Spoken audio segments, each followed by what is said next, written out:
Let's now focus on the goal that really wasn't, because poor officiating has robbed India of a chance to secure a historic entry into the third round of the FIFA World Cup qualifiers. The Blue Tigers suffered a 2-1 defeat to Qatar in Doha after the hosts scored a controversial goal. Now, what happened was, in the first half, India had taken a 1-0 lead, but disaster struck when the referee deemed Qatar's equalizer in the 73rd minute as fair, despite the ball appearing to have gone out of play. Now, while Indian players have furiously protested against Qatar's illegal equalizer, there was no video assistant referee or the VAR system available, which meant that the goal given by the on-field official stood at this point. Now, the hugely controversial decision has also disrupted India's momentum, because the Asian champions found themselves at the back of the net again in the 85th minute to complete a comeback win for the hosts.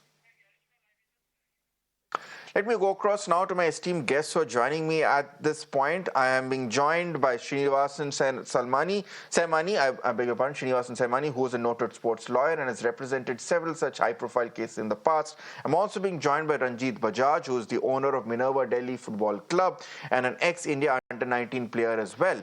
Being on the pitch, refereeing errors is something that's part and parcel of the game, and it happens even at the highest levels of the sport. We have seen very recently a controversy with the Champions League semi-final also between Bayern Munich and Real Madrid as well. But as a player, this must be psychologically absolutely heartbreaking for the Indian players, for the men and for the Blue Tigers, because it's not every day that you come this close to perhaps qualifying for the World Cup. Thank you, first of all, so much for having me, Tumirana and Ritangshu. See, like you just said, for a player, it's worse than heartbreaking. Heartbreaking would be a very, very small term to put it that way. Yeah. And if it happens to you repeatedly, then there is a problem. See, like you said, refereeing blunders and howlers are part of and parcel of mistakes. Like, for example, somebody taking a penalty does not want to hit it out, but sometimes it's just part and parcel that it hits the bar or it goes out. Same way, referees do make blunders. They're human beings. Now, that being said, for an important tournament like the World Cup and the qualifying rounds, and not the first rounds, this was a final kind of the final second rounds, which was going to lead up to the third rounds. You need to have VAR, and it's very surprising that where you have just hosted the World Cup a couple of years ago, in fact, the last year, you do not have VAR in a country like Qatar.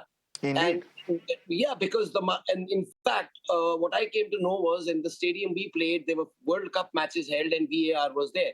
So now let me tell the viewers that VAR technology's main cost is the laying of the underground optic cable fibers which go all around the pitch to make sure that the cameras can be put in all the different angles. That's the main cost. Once that has been laid, the cost is very negligible. So that is surprising, one. But I want to point out to everyone, and I've done this research, on 13th October 2023, in the Merdeka Cup semi-final, India versus Malaysia, this thing happened again. The ball totally crossed the line. Chhangte's goal was disallowed, and this is the Merdeka Cup. And Malaysia went on to win it, and we could have easily won that tournament. Then the same thing happened to us in Thailand and against Iraq, where we were leading 2-1, 79th minute. Very soft penalty given against Sandesh Jingan. Again, VAR being there would have overturned the decision and we would have gone on to probably win that tournament as well. So what I was saying was that we should have been very vocal and critical about it then and there. Just because it's the Merdeka Cup or is there, we should have lodged very strong protests with the AFC and with FIFA. In fact, this views of mine are echoed even by our national team coach and everyone else, that AIFF needs to now make a stand and make a stand where they show India, like in the BCCI, if this happened to us, trust me, there would have been repercussions either for the umpires or for the referees committee or something like that. And just because we are not a small power in football, we need to stand up for our boys, because it's worse than heartbreaking. See, that one decision in the 87th minute, three minutes before full time, meant that it's not only those 11, it's the entire country. It's the entire country being robbed of the most historical night we would have had as a footballing nation. It is the most historical night because we've never been to the third round of the World Cup qualifying. So it was history making which was denied to Absolutely. us. That is why we are so aggrieved. Absolutely, absolutely, Ranjit. Very well said, and thank you for bringing out all these details about previous instances where the Indian team has been shortchanged as well. Srinivasan, as someone who has represented football clubs and players in multiple disputes, both at the domestic and international level, I'm asking a question which every football fan in India is now asking: what can be done, if at all anything can be done? Thank you, Ritangshu, for having me here. And I think, firstly, as a football fan, like Ranjit mentioned as well, it was a heartbreaking event, and we came probably the closest to the third round in all my life, for instance. And it's worse when, as a lawyer, you also know that there's not much that we can do. Like your colleague Karishma rightly pointed out, the result of the game would not be overturned because if you look at the rules, the referee is the final Yes. authority of any facts related to the game itself, which includes whether a goal has been rightfully scored or not, or the result of the match. This flows both from the IFAB rules, which govern the game, which say that any decision of the match officials have to be respected, and also flows down to the FIFA disciplinary code, which says that any decision that's taken by the referee on the field of play is final, and it cannot even be reviewed by any FIFA judicial bodies. I mean, in fact, we had a similar case True. in the Indian Super League recently as well, where the AIFF published their judgment, the disciplinary committee, saying they did not have the jurisdiction to go into it because the referee's decision remains final. I mean, it's all the more heartbreaking because we also know that any recourse from a legal perspective is also shut, and we will have to live with this and look at the remaining portion of the Asian Cup qualifying and prepare for the next round of World Cup qualifying Okay. as well. That's depressing, in fact. But I respect Srinivasan for laying the facts as they are. Ranjit, you mentioned a litany of previous cases where India has been at the receiving end. Now, I don't want to be like a very typical football fan jumping to the R word very lightly, and I use it with a lot of responsibility.